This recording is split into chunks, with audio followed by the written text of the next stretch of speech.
When the first wave of Bangladeshis arrived in Britain, few imagined that their lives would one day become history.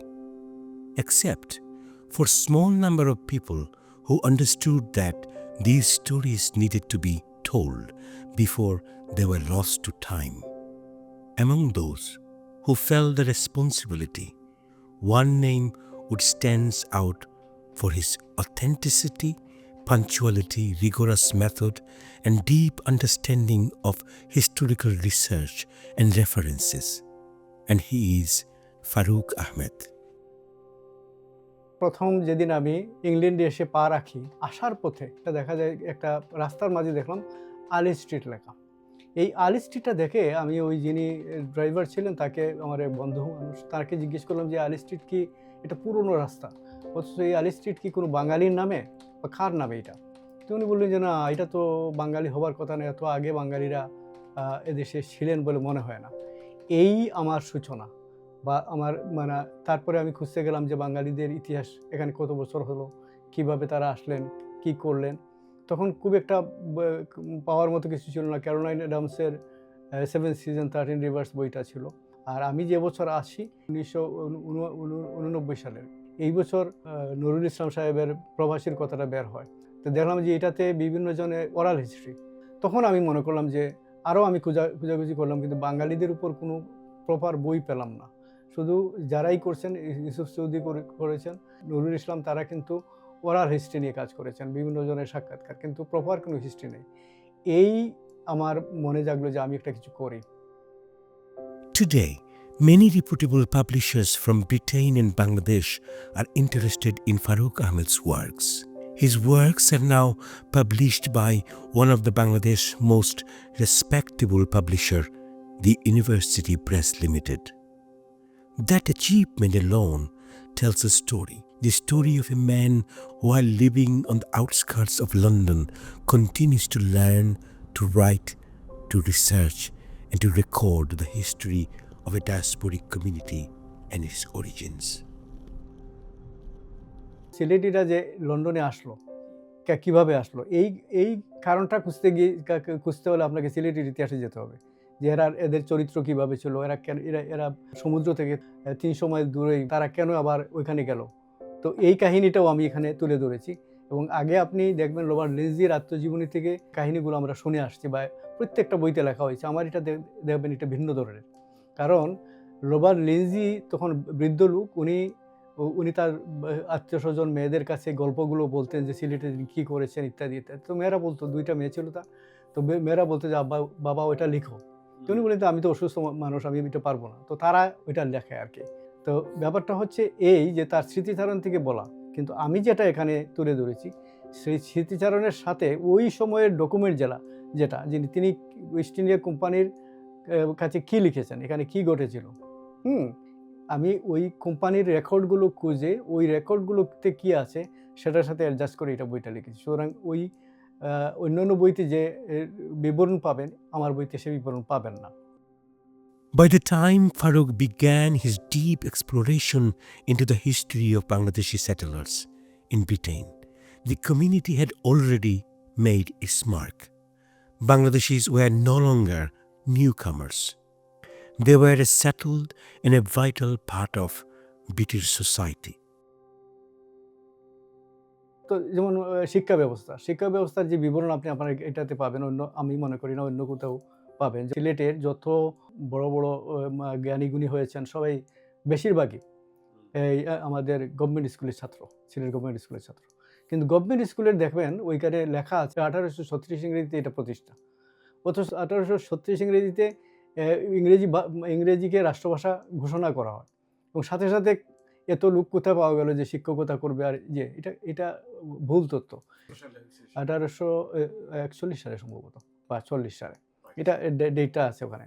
এবং আমি নিজে লিখি নাই, ওই সেই সময়কার স্কুল ইন্সপেক্টরদের যে বিবরণ যে এইগুলো থেকে আমি উদ্ধার করেছি। এবং আমাকে কেউ চেঞ্জ করতে পারবে না, কারণ আমি কিছু বলি নাই, আমি সব তথ্য দিয়ে বলেছি। যেমন একটা উদাহরণ দিই, 1874 সালে যখন সিলেটকে আসামের সাথে যোগ করা হয়, তখন আমাদের যত ইতিহাস লেখা আছে সিলেটে এখন পর্যন্ত, আমার বই বের হওয়ার আগ পর্যন্ত যত ইতিহাস লেখা হয়েছে, সবাই লিখছেন যে বড়লাট নোটবুক সিলেটে এসেছিলেন সিলেটবাসীকে সান্ত্বনা দেওয়ার জন্য। আসলে ভুল তথ্য। বড়লাট নোটবুক সিলেটে আসেন তার পূর্বাঞ্চল পরিভ্রমণের অংশ হিসাবে। প্রথমে আসেন ঢাকায় তার আগমন উপলক্ষে নোটবুক হল করা হয়। এরপরে সিলেটে আসেন তিনি। সিলেটে তার আসা উপলক্ষে আমরা জানি যে আলী আমজাদের গড়ি, আলী আমজাদ তখন 5 বছর বা 4 বা 5 বছরের বালক। তার বাবা আলী আহমদ খাঁ ওইটা তৈরি করেছিলেন নোটবুকের আগমন উপলক্ষে। চান্নিঘাটের সিঁড়িটা করা হয়েছিল। কিন্তু সিলেটের পিপলস অ্যাসোসিয়েশনের পক্ষ থেকে তখন স্মারকলিপি প্রস্তুত করা হয়। এটা দেওয়ার কথা ছিল সাইদ মজুমদার, সম্ভবত ওনার নাম। উনি প্রবীণ লোক এবং দিয়েছিলেন কিন্তু তিনি সেই সময় এই সময় মতো তিনি আসেন নাই। কেন আসেন নাই রহস্যজনক। তার ছেলে কিন্তু ছিলেন আবার ডেপুটি ম্যাজিস্ট্রেট। ওনার বাড়িতে বুঝ দেওয়া হয়, ওখানেও তিনি দিতে পারতেন কিন্তু দেন নাই। তো এতে সিলেটের লোকরা মনক্ষুণ্ণ ছিলেন এবং আপনি দেখবেন এই প্রাচীন আমল থেকে সিলেটেরা কিন্তু খুব বেড়া, যারা তাদের কথা মতো না হলে আপনারা যেই হন আপনাকে তারা করবে না। তো এর জন্য আলী আহমদ খাঁ এই নোটবুক ঘড়ি না করে এটার নাম দিলেন আলী আমজাদের ঘড়ি। চান্নিঘাটের সিঁড়ি নোটবুক সিঁড়ি না হয়ে হলো চান্নিঘাটের সিঁড়ি। এবং যেখানেই গেছেন ওনার নামে একটা স্মারক আছে, কিন্তু সিলেটের কোনো স্মারক নাই। এবং এই যে কাহিনীগুলো মানুষ লেখে যে ইতিহাসের ঐতিহাসিকরা লিখেছেন, চরণ চৌধুরী অথবা আমাদের বিপিনচন্দ্র পাল, ওনারা জানেন যে আসছেন, কিন্তু আমি যেটা করছি উনি প্রত্যক্ষদর্শীর বিবরণ দিয়ে। পাশাপাশি আমি ওই সময়ে পত্রিকায় সেই সময়ের ভারতের কোন পত্রিকায় কী লিখেছিল তার বিবরণ দিয়ে আমি লিখেছি। সুতরাং আমার কিছু নাই। আপনার একটা বইতে কতটা হাজারের উপর সাইটেশন হয়? এই বইগুলো আমি পড়েছি এবং এইগুলোর আমি ব্যবহার করতেছি। Farooq works with the responsibility of a historian to ensure that these histories were documented in a way that could stand the test of time. His work goes beyond memory. It is a comprehensive inquiry into why they first arrived, where these people came from, what was their socioeconomic condition before they arrived in Britain, how they lived here, and what they built. আমি লন্ডনে আসার পর থেকে আমি দুটো কাজই করি। একটা হচ্ছে আমার খাওয়া পড়ার জন্য যে কাজ করতে হয় এই কাজটাই আমি করি, আর দ্বিতীয়টা হচ্ছে আমি পড়ি এবং অবসর সময়ে যেখানে যে নোটগুলো নেই, এই নোটগুলো নিতে নিতে এক সময় দেখা যায় একটা বইয়ের মশলা হয়ে গেছে। একটা সুবিধা আছে, যেমন ব্রিটিশ লাইব্রেরিতে শনি রবিবারে খোলা থাকে, এই কাজটা করতে পারি আমি। সোমবারে আমার ছুটি থাকে। এখন অবশ্য আমার ব্যবসা নাই, ব্যবসা আমি ছেড়ে দিয়েছি। তো আমি পার্ট টাইম কাজ করি। তো বাকি সময়টা আমি এই ধরনের কাজেই ব্যয় করি।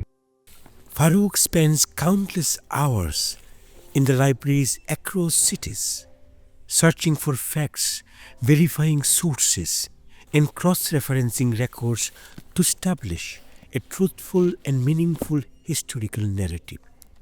Hours and hours he sits in the quiet halls of some of the world's most renowned libraries, tracing the presence of Bangladeshi and subcontinental lives through the fragments of history. যেমন আমি যে সোর্সগুলো ব্যবহার করেছি পত্রিকার, তো এগুলো অনেক সময় তারা যেগুলো ব্যবহার হয় না, অনেকগুলো তারা আবার ডিসপোজ করে ফেলে। তো আমার সবাইগুলো আমি এগুলো ব্যবহার করেছি এবং যারা তখন কাজ করতেন তাদের সাথে ওই যাওয়া আসার একটা সম্পর্ক গড়ে উঠেছিল। তারা বলে দিতেন ওইখানে এই জিনিসটা আছে, ওইখানে ওই জিনিসটা আছে। তো এই সুযোগটা আমি পেয়েছি। হিরণময় ভট্টাচার্য তিনি আমাকে অনেক প্রচুর তথ্য দিয়েছেন, হ্যাঁ, এবং তিনি কাজ করতেন, দীর্ঘদিন কাজ করেছেন ব্রিটিশ লাইব্রেরিতে। এই সোর্সগুলো কিন্তু আমি ব্যবহার করেছি। অর্থাৎ এটা অনেক সময় হয় কি, ওই যে আমাদের একটা আঞ্চলিক ভাষায় একটা কথা আছে না, যে ঠাটা পড়ে বগে মরে আর ফকিরের কেরামতি বাড়ে। তো আমার এইভাবেই হয়েছে, ফকিরের কেরামতির মতো আর কি। তো আমার একটা সৌভাগ্য হলো মানুষের দেয় আমাকে, এবং সেটা দিয়ে আমি করি কাজগুলো।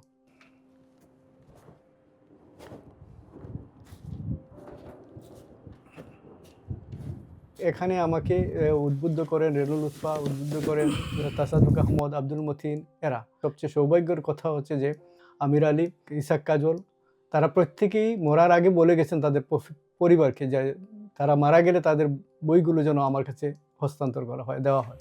দেখবেন আমার এই উপরে নিচে ওই রুমে ওই গ্যারেজে সব জায়গায় বই আছে, এবং এই বইগুলো কিন্তু ওই আমার গুরুজনদের দেওয়া। Beyond passion and opportunity, Farooq's work demands discipline. He is on a mission to record and revive the echoes of the past. আমার সব জীবনের খুব বেশি স্বপ্ন নেই, আমার লেখালেখিটাই করি, মানে লেখালেখিটাই আমার স্বপ্ন। আমি খুব বেশি বৈশ্বিক মানুষও না, খাওয়া দাওয়ার ব্যাপারেও আমি খুব একটা না। আমার যেটা আমি বেশি মূলত vegetarian.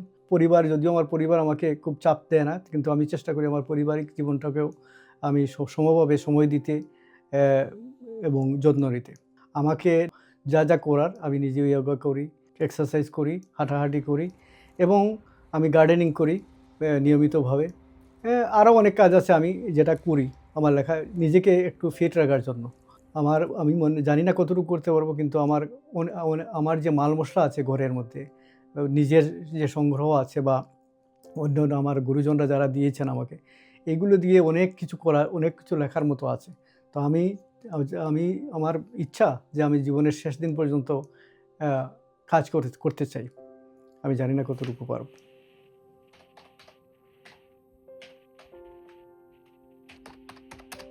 As I left Farooq Ahmed at his home on the outskirts of London, evening was settling in.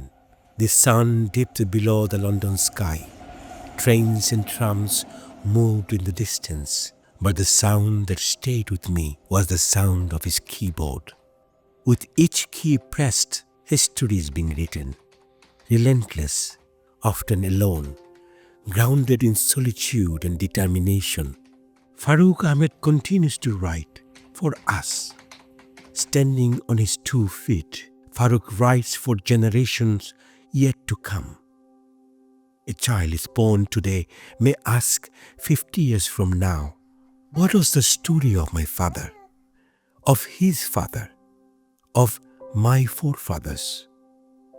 Farooq Ahmed is writing history for them, for all of us.